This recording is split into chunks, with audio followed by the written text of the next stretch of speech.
There's a lot of hard parts of the job. Like one time I was out with one of our newer guides. He kind of let one of his dogs kind of run into the back end of his other dogs, and this happened right behind my sled as we were stopped, and one of the dogs just starts like ripping a new one on the other one, just starts tearing them apart. And so I go in and get my guests to stand on my brakes and make sure that they keep my dogs in line, but then my dogs turn around and start trying to get involved in this fight, and we just have this huge tangle. So it just turned into like a huge mess. That was pretty frightening. That was when I got bitten. That was one of the times I got bitten.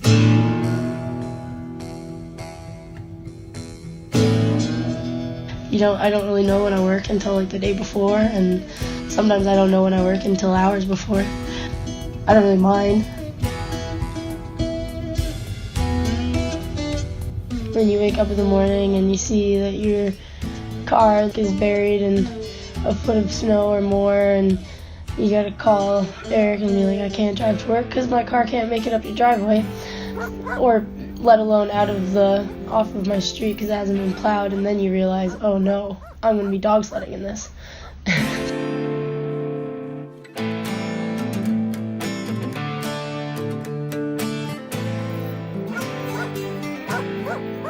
We got Howard and Peter. We got Jake. You've already met Tina.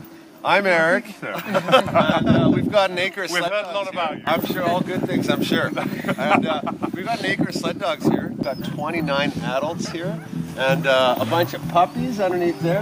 Is Jay gonna take Pepper this summer? Yeah, but I told him we still wanted Pepper. Pepper's still a good dog.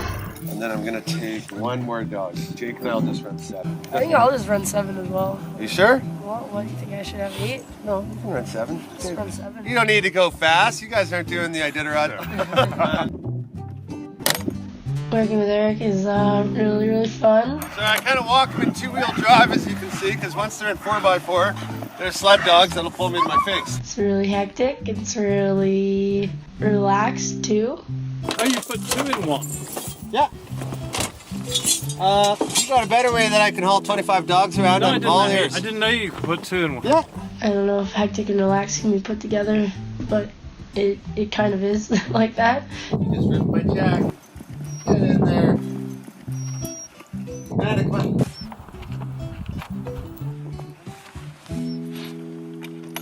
Missing a snap. You and Mark losing all my snaps. I didn't do it. Yes, this is what Tina does every day. 20 years ago, there was like 200 guys like me in BC. Now there's only about 20. It's a bit of a dying sport because you look around in the back of people's trucks nowadays, and everyone's got a snowmobile. And you don't have to feed your snowmobile in the whole summer. Pepper.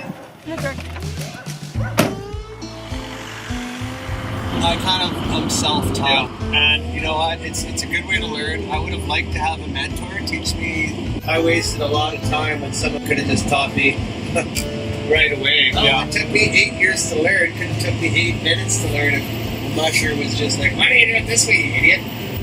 With that being said, there is no black and white way to be a dog sledder, right? I mean, there's no book on being a dog sledder. I mean, there are, but there's no right or wrong. It's dog sledding, right? Yeah.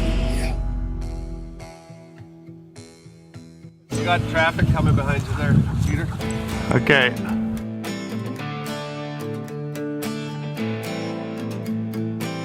Bandit, come here. Jake, you gonna help Tina? You wanna just help her unload? We've got a whack ton of dogs here, and I can't just let 14 dogs loose at once here. So what I'm doing is setting up these outriggers. Bandit! Yeah, you gotta be pretty handy, for sure. Well, I mean, he put together that whole dog yard and built all the kennels. If you're gonna be driving people to the trail every day, for sure, you gotta have a good, sweet setup. No, it's not gonna fail you. You guys wanna meet the dogs? Here is Pepper, and it's Bandit's sister. So those two are siblings. This is Chris. This is Eric's favorite. Well, he's like not supposed to pick favorites, but it's totally his favorite dog. I think they're like part of Eric's first litters. Grizz and Spock, they're brother and sister. They're awesome. I don't know. Sometimes they're not. They were my race leaders when I did my race. These dogs aren't really pet dogs, although, they have some dogs that they'll bring up to the house and they'll have at the house sometimes. I took home Bandit every now and then in the fall until she pooped on the floor, and then I stopped taking her home. I would have kept taking her home, but my roommates probably wouldn't have been into it. The best part of the job is being around animals.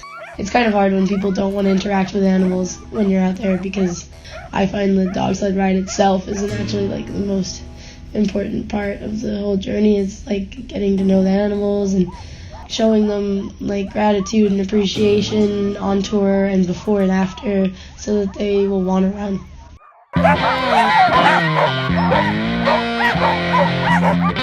Anytime that Tina or I are actually on the up front working with the dogs, we're going to use you guys in combination. So the snow hook will be in the ground. We're going to have one of you guys standing up as a backup brake device, because I don't trust the snow hook, and I certainly don't trust guys with your accents. We're going to use always one hand here, because it's the moment you want to turn around and update your Tinder profile pic.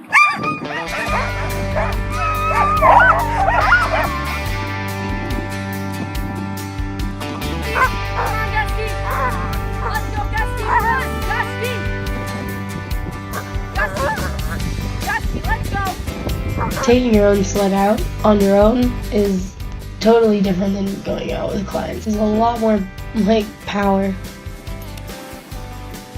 You don't have that extra help. You have to put full trust in the snow hook that you're putting in the ground if you're going to go do anything with your dogs. And it's just super fast, especially to start. Like my dogs, I had a really hard time stopping them before the start gate.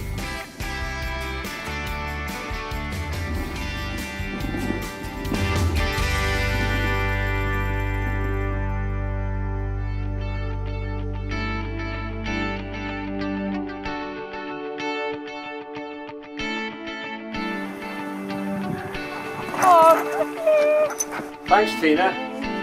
That was amazing. No worries. I would love to continue working with Eric here, but I gotta figure out how to stay in Canada before I can think about running dogs for a long period of time. It'd be cool to have my own dogs one day, but that requires a lot of money and land, so see how that goes.